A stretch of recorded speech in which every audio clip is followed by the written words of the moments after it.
Welcome to the Dr. Fantastic and Thunder Show, where we bring you information and technologies to help improve your mind, your body, and the planet.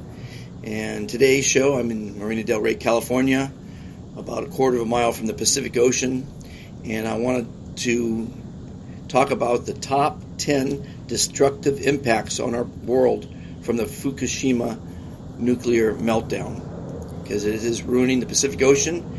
Most everyone's heads are in the sand, and they're ignoring this natural disaster. Not natural disaster, man-made disaster.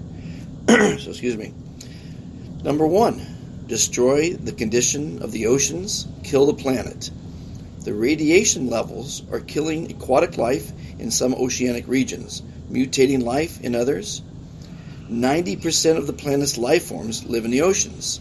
Amongst those are algae, oxygen-creating algae.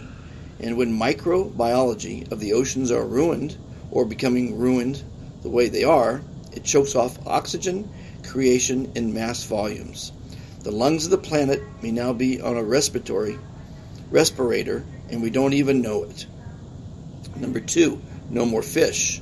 The impact on aquatic life directly affects many coastal communities that rely on an abundance of fish. As for many communities, this is their food economic lifeline.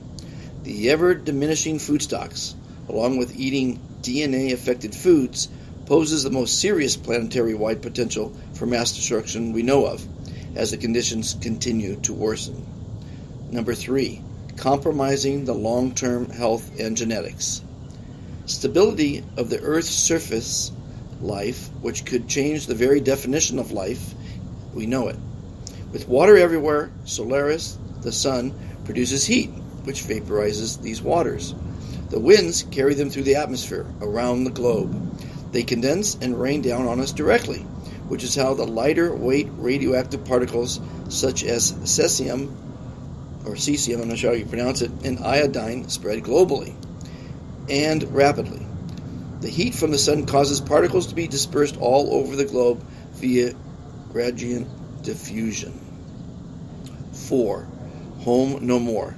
Locations with high saturations of radioactive materials cannot be inhabited without specific advanced technologies for long periods of time without severe risk to all life present. The west coast of North America, for example, or regions of it, could become inhabitable, which both adds to our economic woes and creates logistical headaches en masse. Number 5. Bye-bye bees. Many life forms that depend on a harmonious, symbiotic relationship with plant life are dying off, and bees are a prime example.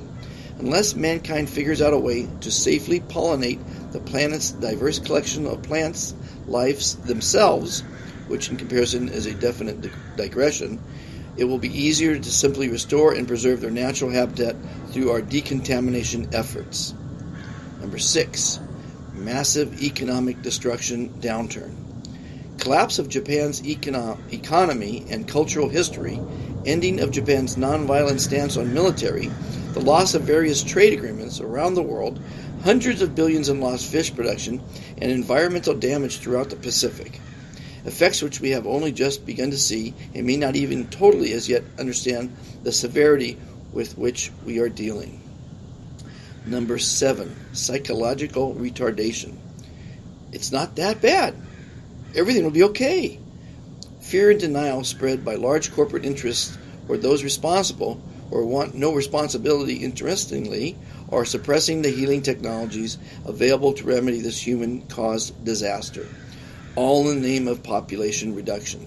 The retardation suppresses the urgency and emergency in which the situation really is. Number 8. Emotional retardation. The sadness, frustration, depression, anger of the human race about our inabilities to steward our planet for future generations of all life grows. We have, as a species, only ourselves to blame, but the masses are beginning to question the sanity and effectiveness of top-down governance or government. One faint light at the end of the long tunnel going forward. Number 9. Destruction levels beyond what was planned or expected. The destructive effects unleashed may be irreversible in some respects. A bit crowded, you say? a dramatic reduction in the human population, which is and was completely involuntary. Only problem, the Luciferians may have gone too far in wanting population reduction.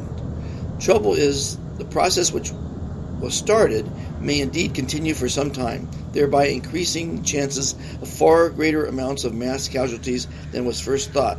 Nothing like a little overkill for ruining your day.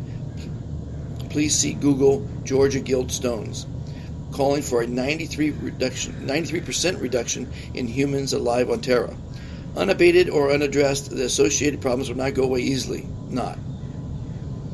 Number 10, embolden others to follow suit.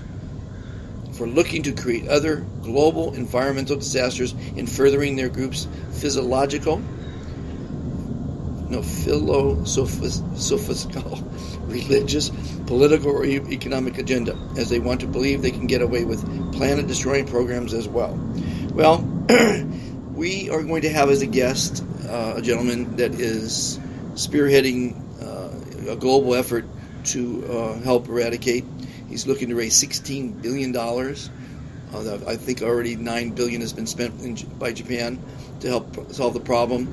The problem is that these cores, the 3 cores that melted down, are on the bottom of the ocean, 4.5 miles down, and it's going to take a lot of great technology and a lot of smart people to try to stop the problem. But if you ever Google irradiated Pacific Ocean and see the map, you might stop and pay attention. We need you to stop to pay attention. We need you to get involved.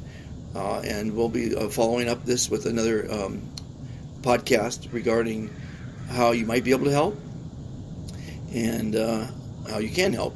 So thank you for listening.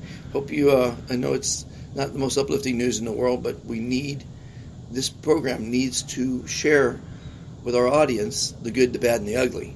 Most of our information is to help your mind, your body, and this is to help the planet. So please stay tuned, share this with others, and thank you for listening. Have a wonderful day, and remember always, be fantastic.